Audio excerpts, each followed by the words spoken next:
Hi hello welcome back to my YouTube channel. ಎಲ್ಲರೂ ಹೇಗಿದ್ದೀರಾ? ಎಲ್ಲರೂ ಚೆನ್ನಾಗಿದ್ದೀರಾ ಅಂತ ಭಾವಿಸ್ತಾ ಈ ವಿಡಿಯೋನ ಸ್ಟಾರ್ಟ್ ಮಾಡ್ತಾ ಇದ್ದೀನಿ.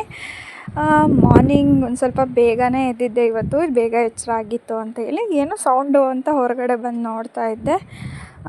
ಏನೂ ಇರಲಿಲ್ಲ, ನಾಯಿ ಬೊಗಳ್ತಾ ಇತ್ತು ಅಷ್ಟೇ. ನೆಕ್ಸ್ಟು ಸ್ವಲ್ಪ ಫ್ರೆಶ್ ಅಪ್ ಆಗಿ ಬ್ರಷ್ ಮಾಡಿ ವಾಕ್ ಮಾಡಿ ಎಕ್ಸಸೈಸ್ ಮಾಡಿ ಸ್ವಲ್ಪ ಮಾಲ್ಟ್ ಮಾಡ್ಕೊಳ್ಳೋಣ ಅಂತ ಬಂದೆ. ನೀವು ನೋಡ್ತಿರೋ ಹಾಗೆ ಇದು ನಾನೇ ಮಾಡ್ಕೊಂಡಿರೋ ಮಾಲ್ಟ್ ಪೌಡರು. ಯಾವಾಗಾದರೂ ಒಂದೊಂದು ಸರಿ ಮಾಡ್ಕೊತೀವಿ, ಮೀನ್ಸ್ 2-3 ಡೇಸ್ ಒನ್ಸು ಈ ಥರ ಹಿಂಗೆ ದಿನ ಒಂದೊಂದು ಜ್ಯೂಸ್ ಕುಡಿತೀವಲ್ಲ, ಅದರಲ್ಲಿ ಒಂದು ದಿನ ಯಾವಾಗಾದರೂ ಜ್ಯೂಸ್ ಮಾಡೋಂಗೆ ಆಗಿಲ್ಲ ಅಂದಾಗ ಇದನ್ನು ಮಾಡ್ಕೊಂಡಿರ್ತೀವಿ. ಇದು ಕೂಡ ತುಂಬಾ ಬೆನಿಫಿಟ್ಸ್ ಇದೆ. ನಾನು ಕಾಲೇಜಿಗೆ ಹೋಗುವಾಗ ಅಥವಾ ವರ್ಕ್ ಮಾಡುವಾಗೆಲ್ಲ ಇಷ್ಟೆಲ್ಲ ಕೇರ್ ಮಾಡಿಕೊಂಡೇ ಇಲ್ಲ. ಇವಾಗ ಎಲ್ಲ ನನ್ನ ಹಸ್ಬೆಂಡ್ ನೋಡಿ, ನಮ್ಮ ಅತ್ತೆ ಮಾವ ಅವರೆಲ್ಲ ನೋಡಿ ಕಲ್ತ್ಕೊಂಡಿರೋದು ಇದೆಲ್ಲ. ನಮ್ಮ ಹಿಂದಿನ ಜನ್ರೇಷನ್ ಅವರಾದರೆ ಏನೋ ಒಂದು ತಿಂದು ಹೇಗೋ ಇರ್ತಿದ್ರು. ಬಟ್ ಇವಾಗ ನಾವು ಇದನ್ನೆಲ್ಲ ಫಾಲೋ ಮಾಡಲೇಬೇಕಾಗುತ್ತೆ, ಯಾಕಂದರೆ ಅಷ್ಟೊಂದು ಕಲಬೆರಕೆ ವರ್ಲ್ಡಲ್ಲಿ ಇದ್ದೀವಿ ನಾವೀಗ.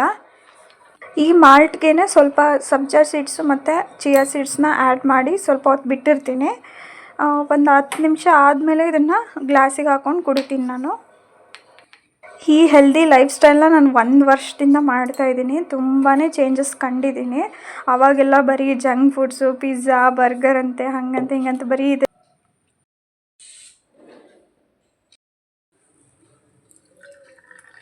ಇನ್ನು ಮಾಲ್ಟ್ ಎಲ್ಲ ಕುಡಿದು 1 ಅವರ್ ಆದಮೇಲೆ ನಾನು ಟೀ ಕುಡಿತೀನಿ.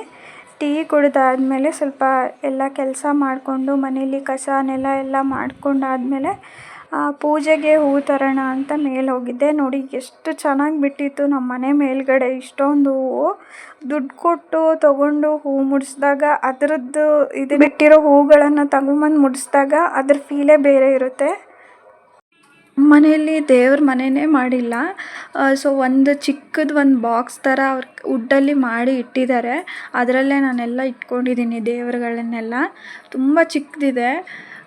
ಹಿಂಗೆ ಅಡುಗೆ ಮನೆ ಕಟ್ಟೆ ಮೇಲೇ ಇಟ್ಕೊಂಡು ಎಲ್ಲ ನಾವೇನೇ ದೇವ್ರನ್ನ ತೊಳೆಯೋದಾಯಿತು ಎಲ್ಲ ಆಯಿತು ಎಲ್ಲ ಮಾಡಿಕೊಂಡು ಅದಾದಮೇಲೆ ನಾನು ಮೇಲೆ ಇಟ್ಕೋಬೇಕು. ಅದ್ರ ಕೆಳಗಡೆನೇ ಫ್ರಿಡ್ಜ್ ಬೇರೆ ಇಟ್ಬಿಟ್ಟಿದ್ದೀವಿ. ಸೊ ನಂಗೆ ಸಿಗೋದೇ ಇಲ್ಲ ಅದು.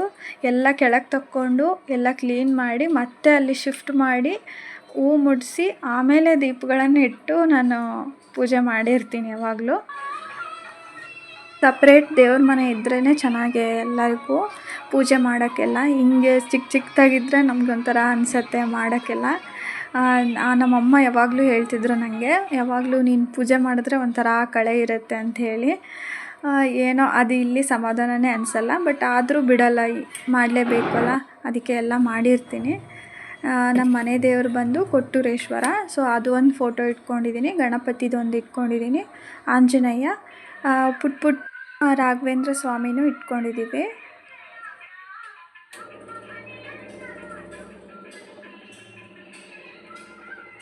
ಗಳಲ್ಲೆಲ್ಲ ಫಸ್ಟು ನಾವು ದೀಪಗಳನ್ನ ಹಚ್ಕೊಂಡು ಆಮೇಲೆ ಎಲ್ಲ ಪೂಜೆನ ಸ್ಟಾರ್ಟ್ ಮಾಡ್ತೀವಿ. ಬಟ್ ಇಲ್ಲಿ ನಂಗೆ ಹಂಗೆ ಆಗೋದೇ ಇಲ್ಲ. ಫಸ್ಟ್ ಎಲ್ಲ ತೆಗೆದು ಎಲ್ಲ ಕ್ಲೀನ್ ಮಾಡಿಕೊಂಡು ಹೂವೆಲ್ಲ ಮುಡಿಸಿ ಅದಾದಮೇಲೆ ನಾನು ದೀಪಗಳನ್ನು ಇಟ್ಕೋಬೇಕು. ಯಾಕಂದರೆ ಅಷ್ಟು ಚಿಕ್ಕದಿದೆ ನಮ್ಮದು ದೇವರ ಏನು ಸ್ಪೇಸ್ ಇದೆ ಅಲ್ಲ, ಅದು ಅಡುಗೆ ಮನೆಯೇ ಚಿಕ್ಕದು, ಅದರಲ್ಲೇ ಒಂದು ಪಾರ್ಟಾಗಿ ಅವರು ಮಾಡಿದ್ದಾರೆ.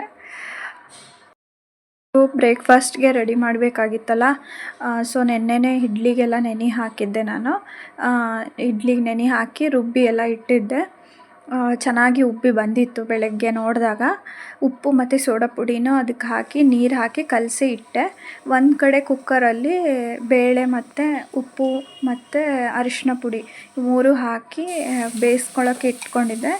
ಅದು ಚೆನ್ನಾಗಿ ಬೆಂದಿರಲಿಲ್ಲ, ಯಾಕೋ ಸ್ಮ್ಯಾಶೇ ಆಗ್ತಿರಲಿಲ್ಲ. ಮತ್ತು ಇನ್ನೊಂದು ಸರಿ ಟೊಮೆಟೊ ಹಾಕಿ ಇನ್ನೊಂದು 2 ವಿಷಲ್ ಕೂಗಲಿ ಅಂತ ಹೇಳಿ ಟೊಮೆಟೊ ಹಾಕಿ ಇಟ್ಟೆ. ಆಮೇಲೆ ಚೆನ್ನಾಗಿ ಬೆಂದಿತ್ತು. ಸೊ ಸ್ಮ್ಯಾಶ್ ಮಾಡಿ ಇಟ್ಕೊಂಡೆ ಒಂದು ಕಡೆ. ಇನ್ನೊಂದು ಕಡೆ ಒಂದು ಪ್ಯಾನ್ನ ಇಟ್ಕೊಂಡು ಒಂದು 4 ಸ್ಪೂನಷ್ಟು ಎಣ್ಣೆನ ಹಾಕಿ ಸ್ವಲ್ಪ ಸಾಸಿವೆ ಜೀರಿಗೆ ಎರಡನ್ನೂ ಹಾಕಿ ಒಗ್ಗರಣೆ ಮಾಡ್ಕೊತಾ ಇದ್ದೆ ಆ ಸಾಂಬಾರಿಗೆ.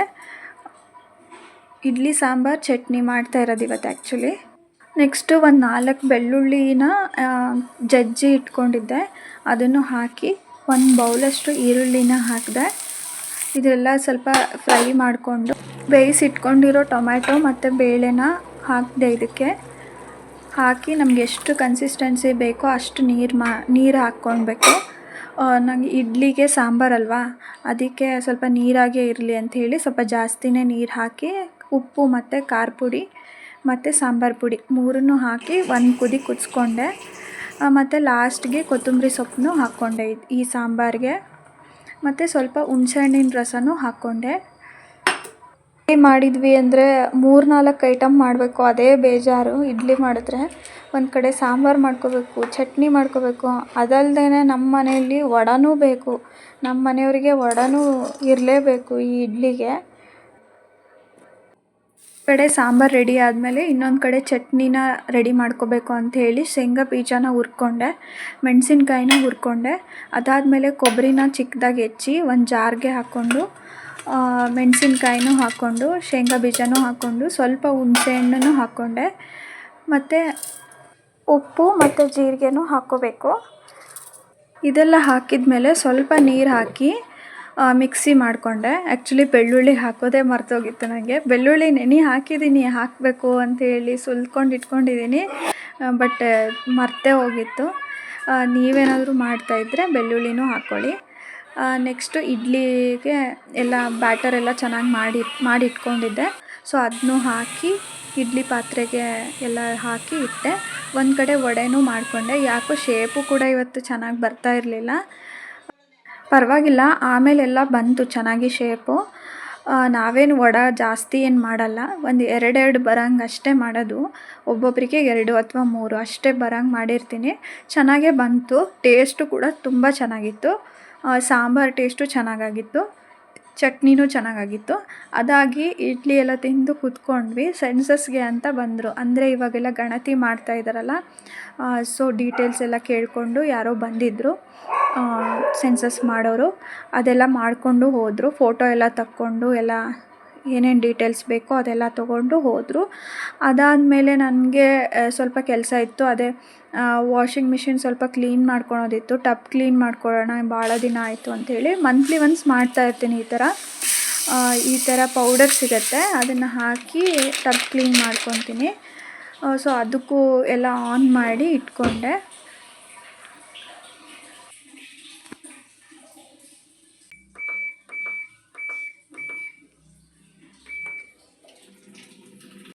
ಇನ್ನು ನಾವೇನಾದರೂ ಇಡ್ಲಿ, ವಡೆ, ಈ ಥರ ಚಟ್ನಿ, ಸಾಂಬಾರು ಎಲ್ಲ ಮಾಡಿಬಿಟ್ರೆ ಎಷ್ಟೊಂದು ಪಾತ್ರೆಗಳಾಗಿರ್ತವೆ, ನಿಮಗೆ ಗೊತ್ತಿರುತ್ತೆ. ಸೊ ಅದೆಲ್ಲ ತೊಳ್ಕೊಂಡೆ. ಅದಾದಮೇಲೆ ನನ್ನ ಹಸ್ಬೆಂಡ್ ಸ್ವಲ್ಪ ಟೀ ಕೇಳಿದ್ರು. ಅವ್ರದ್ದು ವರ್ಕ್ ಸ್ಟಾರ್ಟ್ ಆಗೋದು 1 o'clock ಆಗಿರೋದ್ರಿಂದ ಅವರು ಟೀ ಕುಡಿದ್ಬಿಟ್ಟೆ ವರ್ಕ್ ಸ್ಟಾರ್ಟ್ ಮಾಡೋದು. ಯಾವಾಗಲೂ ನಿದ್ದೆ ಬರುತ್ತೆ ಅಂತ ಮಧ್ಯಾಹ್ನ ಊಟ ಕೂಡ ಮಾಡಲ್ಲ ಅವರು. ಮಧ್ಯಾಹ್ನ ನಾನು ಕೂಡ ಸ್ವಲ್ಪ ಮಜ್ಜಿಗೆ ಎಲ್ಲ ಕುಡಿದು ಸ್ವಲ್ಪ ರೆಸ್ಟ್ ಮಾಡಿಕೊಂಡೆ.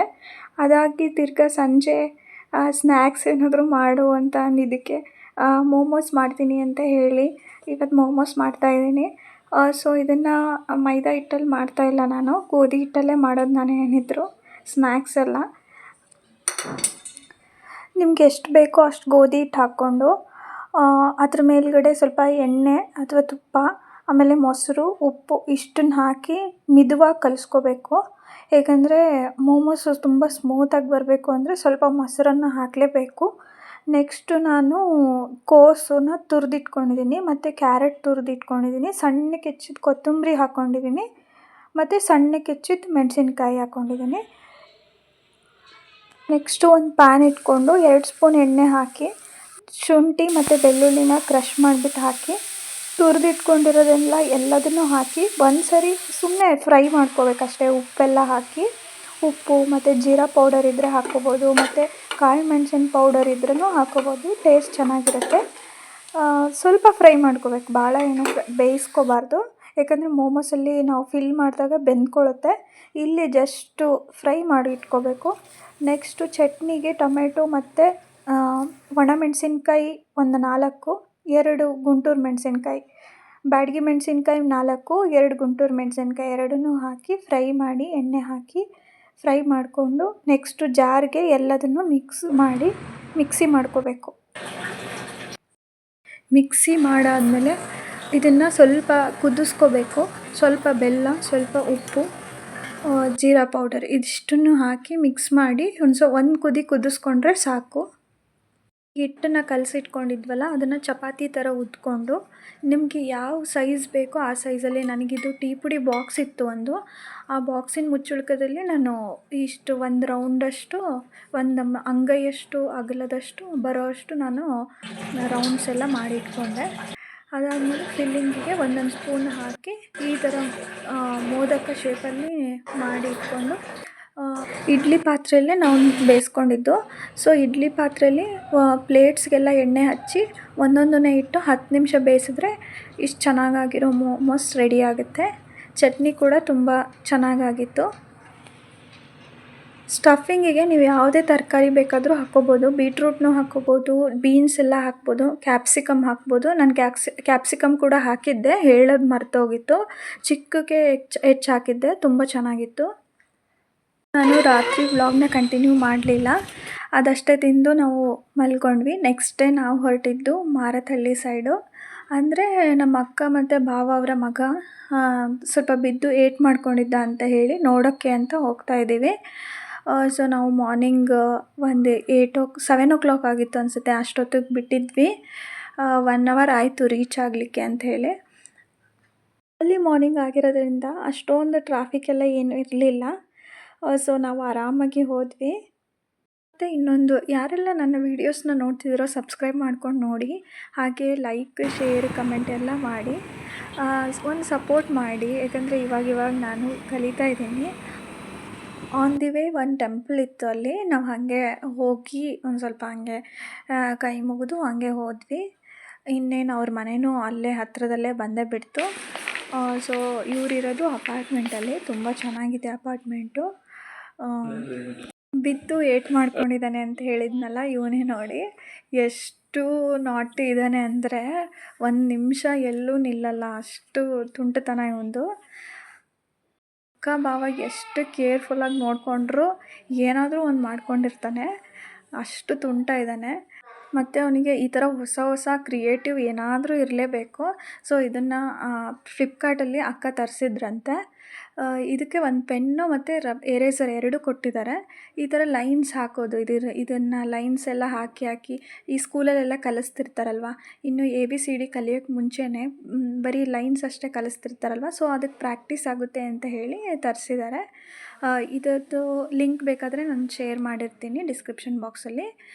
ನೀವೇನಾದರೂ ಚಿಕ್ಕ ಮಕ್ಕಳಿದ್ದರೆ ನಿಮ್ಮ ಮನೆಯಲ್ಲಿ ತರಿಸಿ, ತುಂಬ ಯೂಸ್ಫುಲ್ ಆಗಿದೆ ಅವನಿಗೆ. ಚಿಕ್ಕ ಮಕ್ಳಿಗೆ ತುಂಬ ಯೂಸ್ಫುಲ್ ಆಗುತ್ತೆ. ಮಕ್ಕಳಿಗೆ ಈ ಥರ ಏನಾದರೂ ಕ್ರಿಯೇಟಿವ್ ಆಗಿ ಕೊಡಿಸ್ತಾ ಇದ್ದರೆ ತುಂಬಾ ಆ್ಯಕ್ಟಿವಿಟೀಸ್ ಕಲ್ತ್ಕೊತಾರೆ. ಮತ್ತು ಇವನಂತೂ ತುಂಬ ಆ್ಯಕ್ಟಿವು. ಫೋನ್ ಅಂದರೆ ಏನು ಅಂತಲೇ ಗೊತ್ತಿಲ್ಲ ಅವನಿಗೆ. ಫೋನ್ ಮಾಡ್ಬೋದು, ಯಾರಿಗಾದರೂ ಕಾಲ್ ಮಾಡ್ಬೋದು ಅನ್ನೋದು ಬಿಟ್ಟರೆ ಅದರಲ್ಲಿ ವೀಡಿಯೋಸ್ ಬರುತ್ತೆ, ಗೊಂಬೆಗಳೆಲ್ಲ ಈ ಥರ ಕಾರ್ಟೂನ್ಸ್ ಬರುತ್ತೆ ಅಂತ ಗೊತ್ತೇ ಇಲ್ಲ. ಯಾಕಂದರೆ ಅವನಿಗೆ ಆ ಥರ ಬೆಳೆಸ್ಬಿಟ್ಟಿದ್ದಾರೆ ಮುಂಚೆಯಿಂದನೂ. ಅಷ್ಟೊಂದು ಫೋನೆಲ್ಲ ಕೊಡಲ್ಲ. ಒಂದಾದಮೇಲೆ ಒಂದು ಗೇಮ್ ಆಡಲೇಬೇಕು ಅವನು, ಆಡ್ತಾನೇ ಇರ್ತಾನೆ ಒಂದಾದಮೇಲೆ ಒಂದು ಗೇಮು. ನಮ್ಮನ್ನು ಎಲ್ಲ ಆಟಾಡಿಸ್ಬಿಡ್ತಾನೆ, ಫೋನೇ ಹಿಡ್ಕೊಳಲ್ಲ ನಾವು ಅವ್ರ ಮನೆಗೆ ಹೋದರೆ. ನೋಡಿ ಒಂದಾದಮೇಲೆ ಒಂದು ಫಸ್ಟು ನಾವು ಶಟ್ಲ್ ಕಾಕ್ ಆಡಿದ್ವಿ, ಅದಾದಮೇಲೆ ಕೇರಮ್ ಆಟಾಡೋಣ ಅಂತ ಹೇಳಿ ಕೇರಮ್ ತೊಗೊಂಬಂದ್ವಿ, ಅದನ್ನು ಆಟ ಆಡಿದ್ವಿ. ಅವನು ಯಾರಿಗೂ ಆಟಾಡೋಕ್ಕೆ ಕೊಡ್ತಾಯಿಲ್ಲ, ಅವನೇ ಎಲ್ಲ ಹೊಡಿಬೇಕಂತೆ.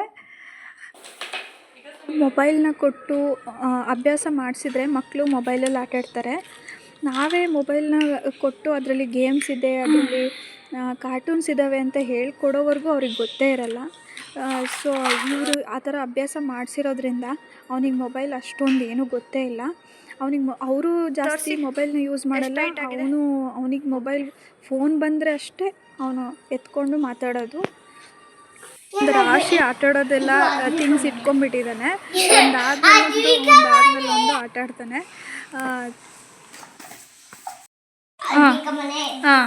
ಇದು ನನ್ನ ಮನೆ, ಇದು ನನ್ನ ಮನೆ, ಇದು ಬಾಬಾಯಿ ಮನೆ, ಇದು ಇದೆಲ್ಲ ಗಿಡ, ಇದು ಕಾರು, ಇವೆಲ್ಲ ಕಾಡು, ಎಲ್ಲ ಕಾಡು.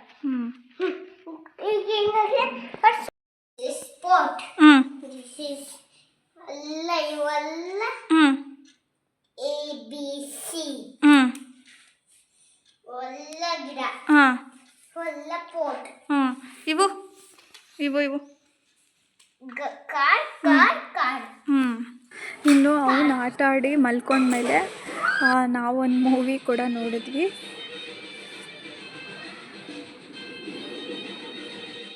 ಸಂಜೆ ಅವ್ರ ಮನೆ ಹತ್ರ ಇರೋ ಪಾರ್ಕಿಗೆ ಕೂಡ ಹೋಗಿದ್ವಿ. ಸ್ವಲ್ಪ ವಾಕ್ ಎಲ್ಲ ಮಾಡಿಕೊಂಡು ಅವನಿಗೆ ಸ್ವಲ್ಪ ಎಲ್ಲ ಹೊರಗಡೆ ಕರ್ಕೊಂಡು ಹೋಗಿ ಬಂದ್ವಿ. ಅದಾದಮೇಲೆ ಒಂದು ಒಳ್ಳೆ ಊಟನ ಅಕ್ಕ ನಾನು ಸೇರಿ ಮಾಡಿದ್ವಿ. ರೊಟ್ಟಿ, ಮೆಣಸಿನ್ಕಾಯಿ ಪಲ್ಯ, ಕಾಳು ಪಲ್ಯ, ಕೋಸಂಬರಿ. ಇದಾಗಿತ್ತು ನನ್ನ 2 ಡೇಸ್ ವ್ಲಾಗು. ನೆಕ್ಸ್ಟ್ ವ್ಲಾಗಲ್ಲಿ ಸಿಗ್ತೀನಿ. ಅಲ್ಲಿವರೆಗೂ take care. Bye bye. Here we go.